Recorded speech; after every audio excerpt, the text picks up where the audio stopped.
Apakah sah solat orang yang masih melakukan perbuatan syirik? La in asyrakta la yahbatanna amaluka. Kalau engkau melakukan syirik, maka segala amalmu gugur. Macam pohon kayu kering, dihembus angin, maka rontok daunnya. Solatmu melayang, puasamu terbang, infak sodakohmu hilang gara-gara syirik. Maka jangan rusak tauhid la ilaha la ilaha. Tak ada yang disembah kecuali Allah.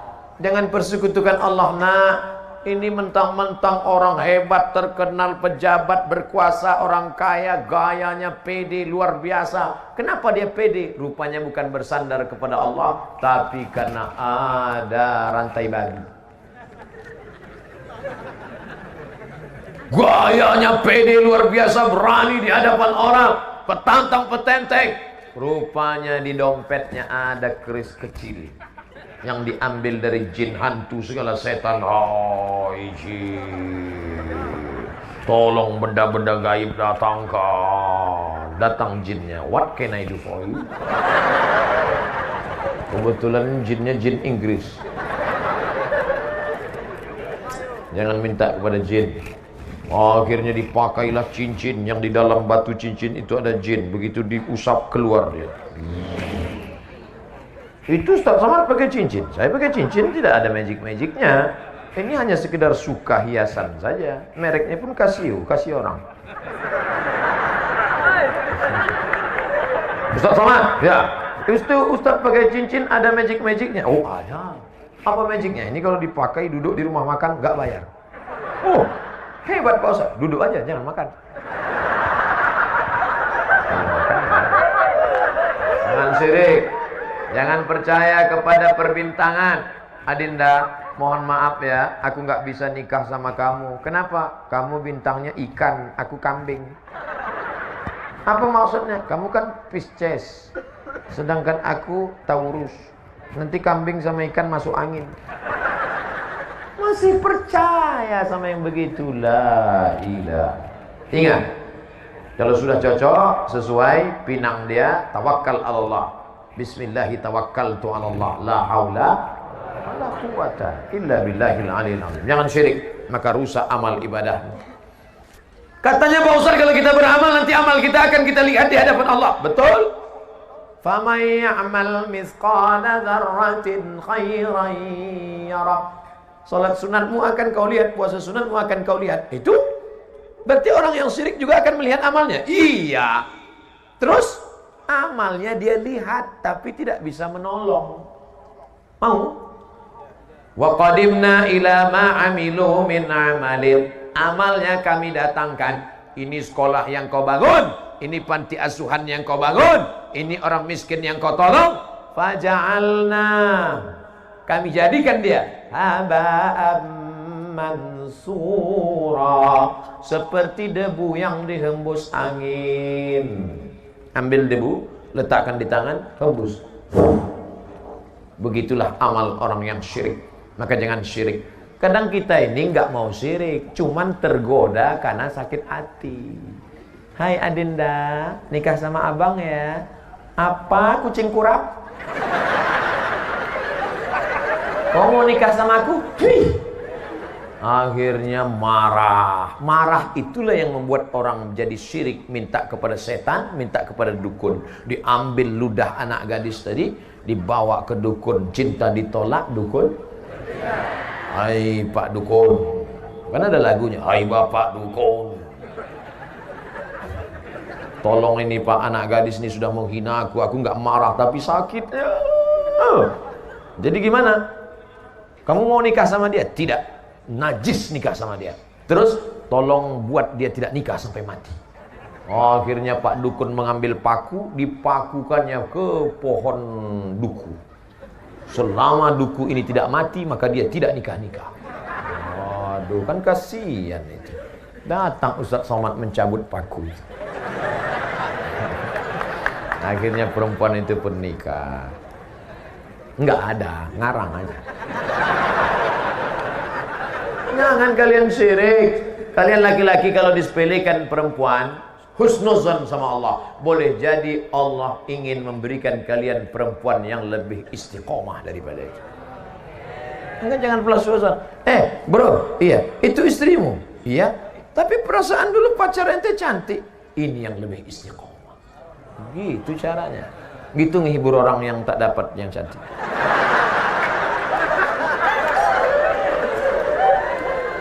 Seperti pergi ke dukun. Jangan pergi ke dukun. Kenapa tidak boleh pergi ke dukun? Ada orang sakit pergi ke dokter. Boleh apa nggak boleh? Boleh. Ada orang sakit pergi ke dukun. Boleh apa nggak boleh? Nah, bingung. Saya ulang sekali lagi. Orang memang kalau lama dengar ceramah bisa error juga. Ada orang sakit pergi ke dokter. Dokter spesialis kandungan, dokter spesialis kelamin, dokter spesialis jantung, dokter spesialis kulit. Boleh apa tak boleh? Boleh. Ada orang sakit pergi ke dukun. Boleh apa tak boleh? Apa bedanya? Dukun sama dokter kan sama-sama D. Dukun sama dokter kan sama-sama orang. Dokter tidak minta kepada setan, sedangkan dukun minta ke setan. Satu-satunya dukun yang tidak minta sama setan, dukun sunan. Lain daripada itu berteman dengan setan. Setan itu dulu teman kakeknya. Kakeknya ninggal, setannya hidup. Datang ke bapaknya. Bapaknya ninggal, setannya hidup. Datang ke dia. Maka jangan heran orang bisa berteman sama setan, setan yang dulu. Oh, aku adalah teman kakekmu dulu. Andai datang setan ke saya, aku adalah teman kakekmu dulu, aku ingin berteman denganmu, hai Abdul Somad. Nggak perlu, bro. Nggak perlu, najis teman sama ente. Memangnya teman ente banyak? Temanku sudah banyak. Berapa? Itu follower Instagram 6,2 juta. Saya cuma mau ngasih tahu aja. Oleh sebab itu maka jangan berteman dengan setan. Orang yang berteman dengan setan ada dalam Al-Quran Pak Ustadz, juz 29. Nama suratnya surat Al-Jin. Ya'udzuuna birijalim minal jin. Ada orang yang berteman dengan setan. Fazaduhum rahaqa. Mereka semakin jauh dari Allah. Yang malam ini masih ada hubungan dengan setan, putuskan MOU, Memorandum of Understanding between me and you. Waktu di Mina melontar setan pakai batu. Bismillahirrahmanirrahim. Bismillah. Coba tengok di bawah itu. Nanti kalau pergi umroh coba tengok di bawah tempat melontar jumroh bukan cuman batu, payung pun ada. Ada orang saking marahnya sama setan, sendalnya dibuka. Setan, kau dulu yang borong. Begitu pulang ke kampung, lanjut lagi hubungan sama setan. Kata setan, aku bingung nengok aja. Kemarin waktu di Mina, ente melentar setan sampai ke setanan. Sekarang ente yang melanjutkan hubungan ini. Ente serius, kata setan.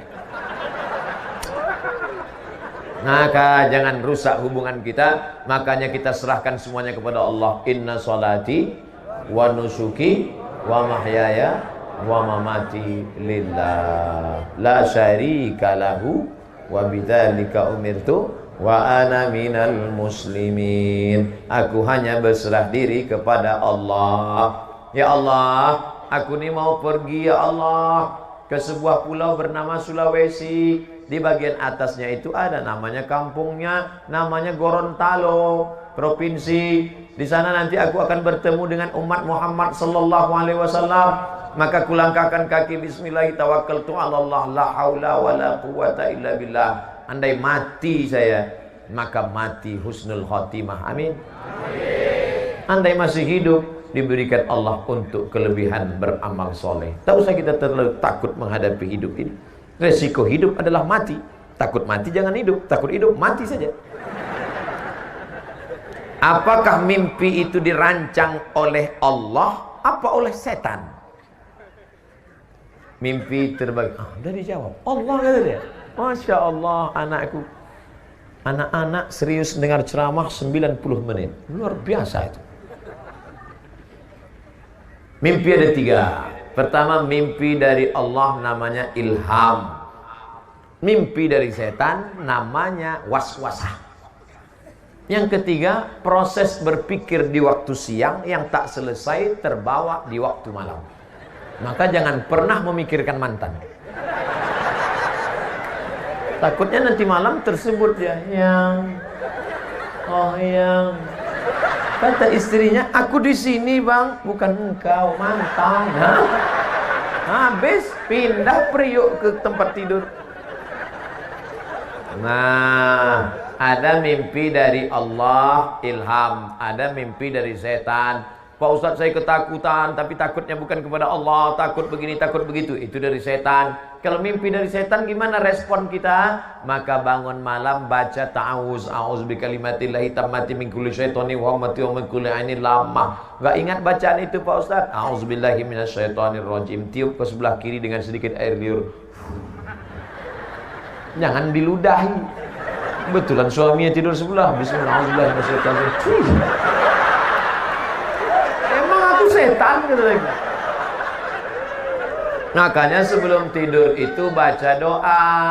Sebelum tidur baca Fatihah sekali, Qul huwallah 3 kali, Qul a'udzu falaq sekali, Qul a'udzu binnas sekali, ayat kursi sekali. Qul huwallah sekali 3 kali, Fatihah sekali, Qul huwallah 3 kali, Qul falaq sekali, Qul a'udzu binnas sekali, ayat kursi sekali. Tiup ke tapak tangan, hembuskan ke muka, ke kepala untuk menjaga dari godaan setan, sihir, santet dan macam-macam black magic. Saya sudah wudhu, sudah baca doa sebelum tidur, tapi mengapa mimpi saya masih buruk Pak Ustadz? Yang namanya setan. Itu memang sudah SOS, standar operasional setan. Setan itu kerjanya la'atiyannahum min baini aidihim, aku datang dari depan, wa min khalfihim dari belakang, wa an aimanihim dari kanan, wa an samailihim dari kiri. Itu kerja setan. Jadi setan itu jahat Pak Ustadz? Iya. Kalau dia baik berarti setan tobat. Ada setan tobat? Ada. Nama komunitasnya jin. Jin ini terbagi 2. Ada jin yang baik, jin Islam. Ada jin yang tak baik, jin kafir. Jin itu ada yang ikut waktu kita lahir dulu. Waktu kita lahir ditusuknya pusar anak lahir, itu maka anak itu menangis. Jin waktu lahir saya dulu, ada jin yang ikut dengan saya. Pas dia mau ikut tadi makan, waktu kami makan di rumah Pak Bupati, jin itu mau ikut. Mau ikut dia makan jagung itu. Tapi tak jadi, karena saya baca doa, Allahumma barik lana fima razaqtana wa qina azabannar. Pas saya mau masuk ke kamar mandi di rumah Pak Fadil Muhammad, jin itu mau masuk juga. Tapi tak jadi karena saya baca doa, Allahumma inni a'udzubika minal khubuthi wal khaba'ith. Pas saya mau tidur, dia mau ikut juga, tapi tak bisa. Saya baca doa, bismika Allahumma ahya wa amut. Jangan dibaca sekarang, nanti tertidur di tanah lapang. Makanya kita suruh baca doa. Itu. Tapi ada jin yang kerjanya tak jelas. Itulah jin yang di pokok-pokok kayu, di sumur-sumur tua. Ini namanya jin nonjok. Enggak jelas ini. Kadang di warung-warung kopi, duduk, main gaple, tak jelas ini. Kita minta dijauhkan dari jin. Qul a'udzu birabbin nas, malikin nas, ilahin nas, min syarril waswasil khannas alladzi yuwaswisu fi sudurin nas minal jinnati wan nas. Makanya baca itu. Jadi yang berbisik itu siapa Pak Ustadz? Bisa kali jin, bisa nas. Kawan kita pun yang berbisik kita bacakan juga itu. Kabarnya saya itu dipromosikan naik jabatannya karena dipakai dukun. Qul a'udzu bin nas malikin nas.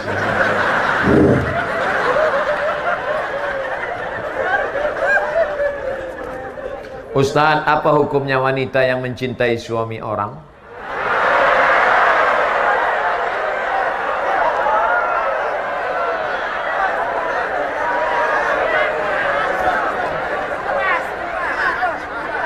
Hidup ini ada yang kita bisa memilih dan ada yang kita tidak bisa memilih. Betul? Saya mau berceramah menghadap ke kanan atau menghadap ke kiri. Apakah itu bisa memilih? Bisa. Saya mau menghadap ke kanan, saya hadap kanan. Saya mau menghadap ke kiri, saya hadap ke kiri. Itu bisa memilih. Saya mau ceramah berdiri atau ceramah duduk. Apakah bisa memilih? Bisa. Saya mau berdiri, saya mau duduk, terserah saya. Tapi ada yang tidak bisa memilih. Apa itu? Cinta. Cinta tak bisa.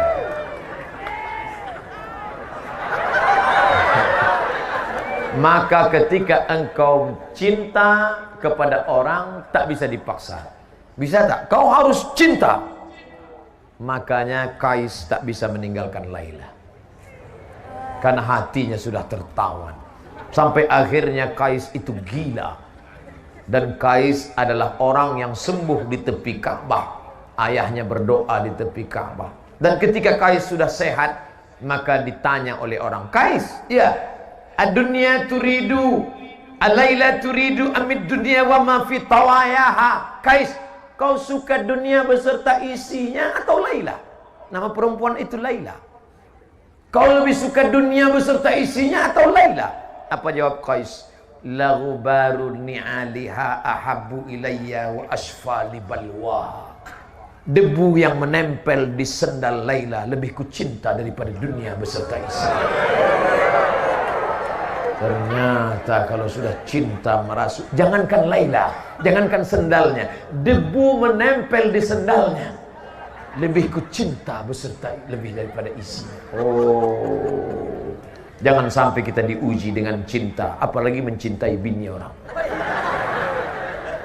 Lalu apa yang bisa saya lakukan Pak Ustaz? Saya sudah terjebak ini. Apa yang bisa kita lakukan? Maka buanglah semua yang terkait dengan dia. Buang nomor HP-nya. Delete dari FB, unfriend. Jangan lewat di depan rumahnya. Buang semuanya. Setelah itu berdoalah kepada Allah supaya Allah membuat terlupa. Lupa. Ya Allah, lumpuhkanlah otakku agar aku tidak lagi mengingat dia. Mudah-mudahan Allah membuat kita lupa semua dari mantan-mantan, insya Allah. Banyak yang ngaku. Ustaz, ada hadis yang berbunyi surga itu terletak di bawah kaki ibu. Apakah masih ada surga di bawah tapak kaki ibu yang sudah murtad, berpindah agama?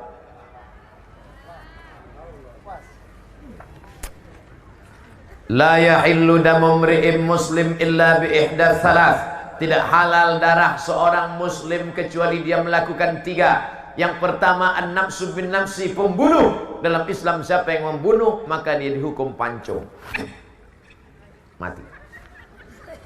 Inilah ibu-ibu, orang dihukum pancung, ibu ketawa. Sadis kau. Yang kedua, as-sayyibuz zani, orang yang berzina, hukumannya ditanam di dalam tanah, dilempar batu sampai mati. Yang ketiga, at-tariku lidini, orang yang murtad. Bahwa ibu ini murtad, hukumannya hukuman mati dalam hukum Islam. Ya. Apakah boleh anak melawan orang tua? Tidak. Saya jelaskan dua-duanya. Hukum orang yang murtad dalam Islam hukuman mati. Ya. Apakah boleh anak durhaka pada orang tua? Tetap tidak. Dalilnya, wa in jahadaka ala an tusyrika bima laisa laka bihi ilmun. Kalau ibu bapakmu yang tidak seagama denganmu, lalu kemudian dia memaksamu untuk ikut agamanya, fala tuti'huma, kau tak boleh ikut. Tapi kau melawan, tetap tak boleh. Wa sahibhuma fid dunya ma'rufa, tetap bergaul dengan baik, doakan dia, ajak dia, belikan dia buku-buku tentang Islam, kirimkan ke HP-nya, WhatsApp-nya, ceramah-ceramah Ustaz. Jangan ceramah Ustaz Somad. Ceramah Ustaz Somad kasar, keras, dia sakit hati, kafir. Jangan. Ceramah Ustadz yang lembut, Ustadz A'agin.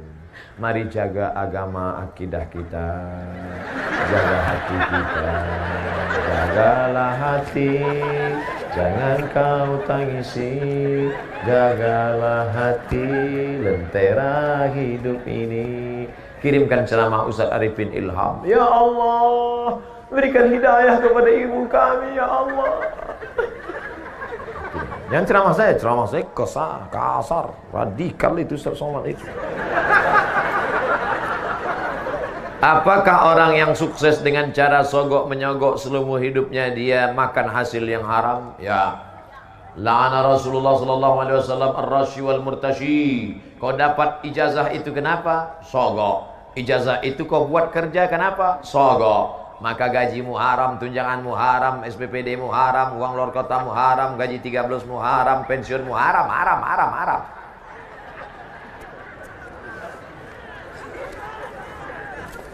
Hajimu haram. Duit haram dibawa pergi ke Makkah. Labbaik Allahumma labbaik, labbaik la syarika laka labbaik, innal hamda wan ni'mata lak wal mulka la syarika lak. Apa kata malaikat? La labbaik wa la sa'daik. Kau tak dapat haji mabrur karena kau berangkat dengan uang haram. Sedekah tak diterima. Innallaha thayyibun, Allah maha suci. La yaqbalu illa thayyiban, Allah tidak menerima kecuali yang suci-suci saja. Apa efeknya haji yang tidak mabrur? Tidak ada perubahan. Heran saya nengok Pak Haji itu, Pak Ustaz. Dulu sebelum berangkat haji celana pendek, sekarang setelah haji nggak pakai celana sama sekali.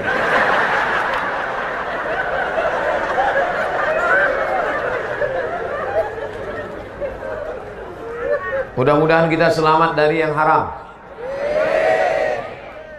Ustaz, apa itu mursyid?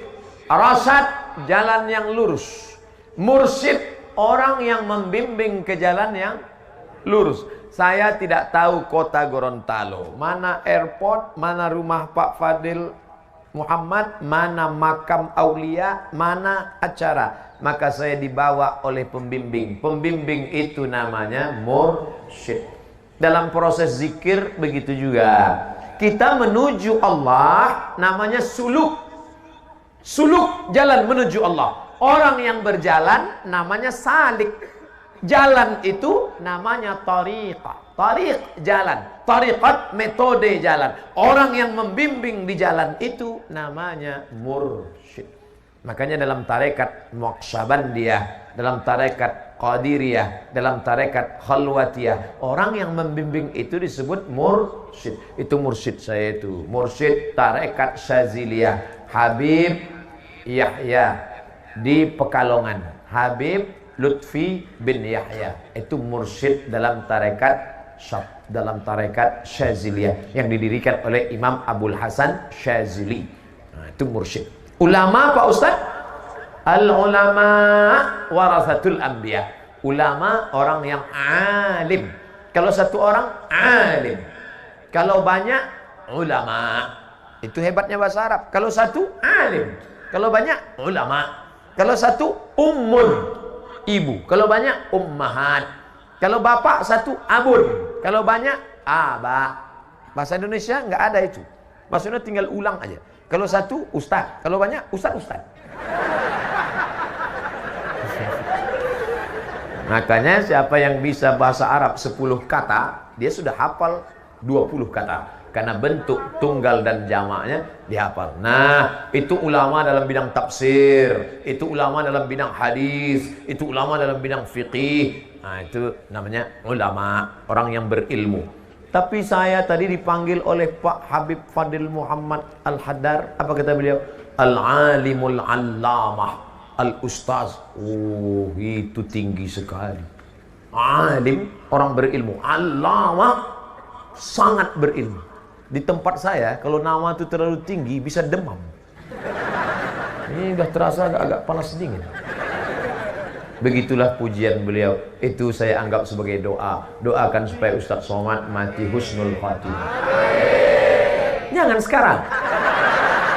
Kita masih ada acara tahun baru di Aceh. Jamaah ini mau cepat aja. Tadi kita mulai acaranya jam 9. Izinkan saya berhenti sampai jam 11. Boleh? Jadi kita paskan 2 jam kita bersama insya Allah. Jarang-jarang saya ceramah 2 jam. Di TV One itu cuma 40 menit. Tapi di sini bisa, rupanya beda kalau ceramah di depan orang banyak dengan berdua aja sama kamera. Waktu acara berbuka puasa dengan sahur itu 2 aja sama kamera. Hidup kamera ngomong saya, jamaahnya dimanapun berada. Pada kesempatan ini mari kita bersyukur kepada Allah Subhanahu wa taala. Maka di bulan puasa Ramadan ini mari kita tingkatkan ketakwaan kepada Allah. Berdua aja. Habis 7 menit berhenti. Terus sambung lagi, jamaah dimanapun berada. Tapi malam ini kemana mata memandang jamaah, jamaah, jamaah, jamaah, jamaah. Masya Allah. Salatullah, salamullah ala taha rasulillah. Salatullah, salamullah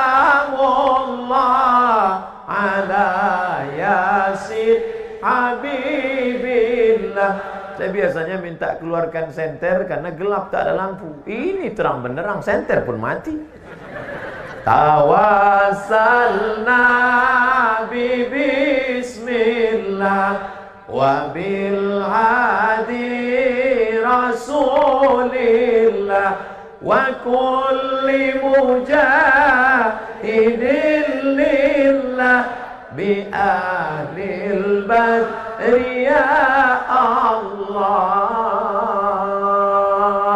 Di Gorontalo masih banyak grup-grup selawat. Ibu-ibu ada grup selawat? Lanjutkan Bu. Ustadz, kami dulu ada grup selawat. Terus kenapa berhenti sekarang? Katanya perempuan gak boleh ada suara. Katanya suara perempuan haram. Akhirnya grup selawat perempuan tak pakai suara.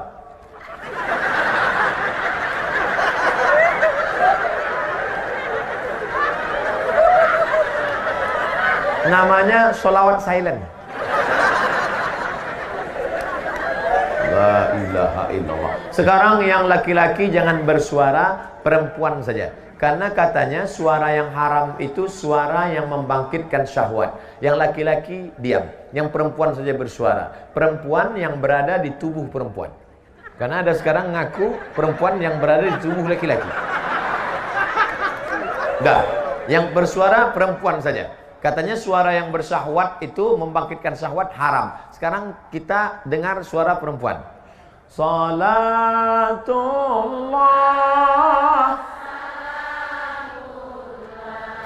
ala taha salatullah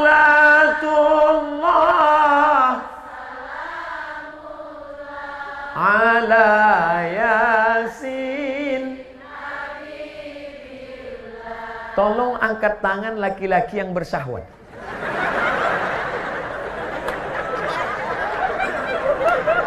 Tak ada. Kalau begitu suara perempuan itu tidak haram. Yang haram itu kalau suara perempuan membangkitkan syahwat. Kan ku cium bibirmu dengan bibirku oleh bibirmu. Itu yang lagu-lagu, tolong nanti sebelum diupload di internet buang lagu yang tadi. Saya takut nanti dipotong orang, dibuatnya bilangnya saya nyanyi yang tak betul. Jadi banyak orang sekarang sedang nyari-nyari kesalahan saya nih. Kecuali orang Gorontalo. Nah, jadi yang tak boleh itu Bu, suara yang mendesah-desah, lemah gemulai. Ada laki-laki itu, kalau dengarnya suara perempuan lemah gemulai, dia langsung error. Jangankan suara ibu, suara mesin pun dia error. Buru-buru ngambil HP itu. Assalamualaikum. Pulsa Anda tinggal 500 perak lagi. Anda dengar itu pun dia error. Suara GPRS pun dia error. Jangan belok kanan. Jangan belok kanan. Ada rumah janda.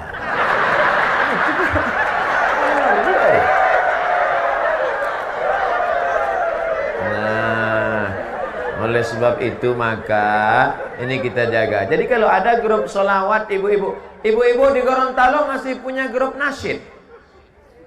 Nasyid rebana masih ada? Lanjutkan.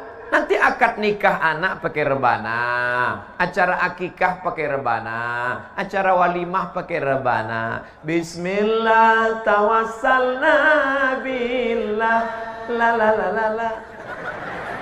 Lagunya sudah bagus, backing vocal tak bagus. La la la la la. La la la la itu kan artinya tidak. Bismillah dengan nama Allah. Tawassalna billah, kami bertawassul dengan Allah. Bagus apa tak bagus?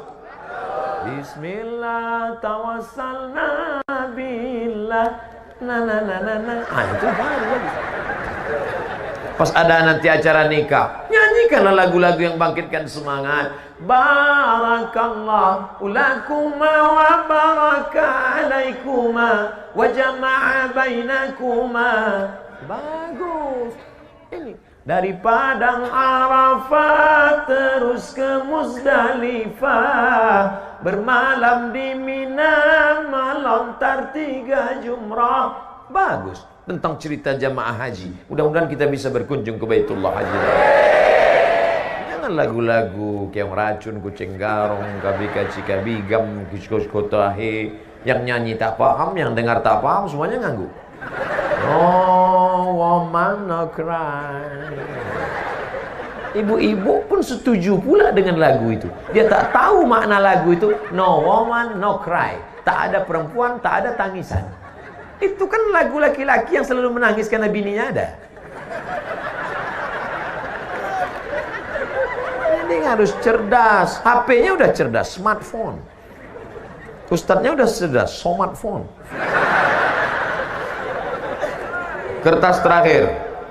Ustadz, bagaimana hukum merayakan tahun baru Masehi menurut pandangan Islam?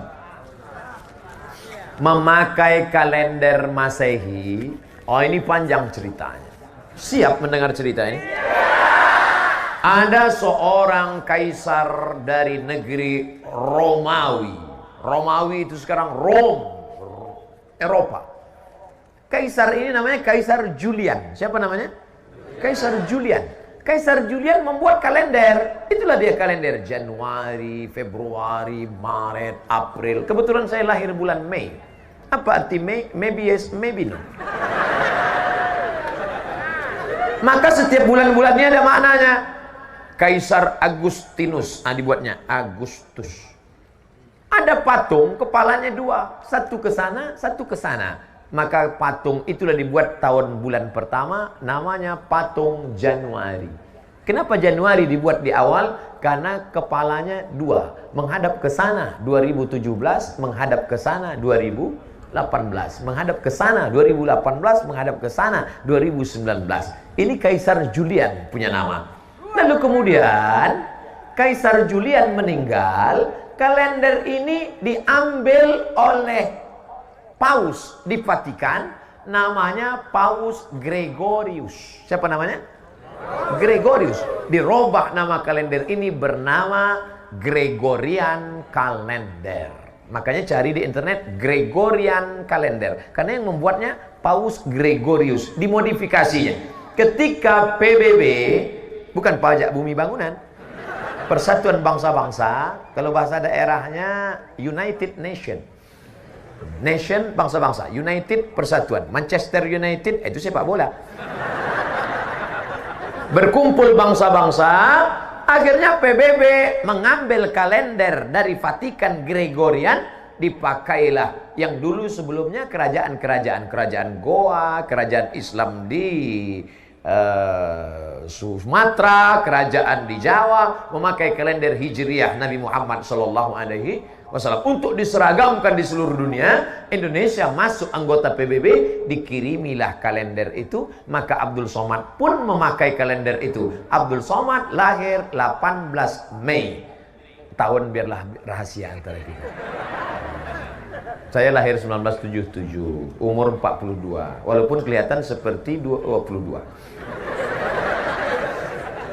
Apakah boleh kita pakai alat non-muslim? Boleh. Ini kamera non-muslim punya. Ini non-muslim punya. Alat non-muslim dipakai boleh, termasuk memakai kalender boleh. Tapi ketika sudah masuk dalam ritual ibadah, meniup trompet, tiupkanlah trompet, wah itu sudah masuk dalam ritual. Lalu kemudian menyala-nyalakan lilin, sudah ritual. Maka oleh sebab itu, apalagi membuang waktu percuma, apalagi sampai membawa anak gadis orang yang tidak mahram. Kalau istri saya bawa Pak Ustaz, tak apa-apa, asal istri orang jangan kau bawa. Nah, oleh sebab itu maka kita jaga, tidak ada cara lain. Kalau kebetulan malam tahun baru itu nanti ada acara zikir di masjid, ustaz-ustaz membuat acara tabligh akbar zikir, datang ke masjid iktikaf. Tidak ada Pak Ustaz, habis isya tidur. Saya nggak bisa tidur cepat, kan udah aku kasih tahu obatnya tadi. Habis itu tidur jam 8. Asal udah dimakan obat itu 2 menit kemudian selamatlah engkau insyaallah. Saya tidak tahu apakah di Gorontalo ada zikir atau tidak. Kalau ada mau membuat acara, ada? Bagus. Datang. Hadir. Pokoknya datang. Zikirnya dibuat dari jam 9, 10, 11, 12. 1 iktikaf, salat tahajud, pulang. Supaya selamat anak-anak kita. Bonceng. Buat besar-besar stiker di motor. Say no to bonceng. Katakan tidak bonceng. Di spotboard belakang, say no to bonceng. Di depan, say no to drug. Katakan tidak pada narkoba. Amin. Malam tahun baru yang paling banyak laku, boleh saya ceritakan? Sabu-sabu. Yang kedua, kondom. Tadi kan udah janji. Saking banyaknya orang buat dosa. Ustaz Somad, besok Ustaz datang ke kampung kami ya, acara malam tahun baru, saya mau kumpulkan anak muda semua supaya jangan keluar. Kenapa Pak? Saya sudah tanya tukang ayam, 2000 ayam laku, mereka bakar. Membakar ayam tidak salah. Tapi ketika meyakini makin banyak asapnya naik ke atas, maka rezeki makin banyak. Sudah merusak akidah kepada Allah. Dan yang paling celaka Pak Ustadz, orang tahun baru bukan cuma ayam dia bakar, ayam orang pun dia bakar juga. Nauzubillah. Makanya nanti tidak ada alasan kalau ditanya Allah kepada Bapak Bupati, kepada Bapak Wali Kota, "Oh Bupati, kenapa wargamu malam tahun baru tetap buat dosa?" Aku sudah buatkan zikir ya Allah, mereka tak datang. Maka alhamdulillah kita jaga negeri ini supaya tetap menjadi negeri baldatun thayyibatun rabbun ghafur.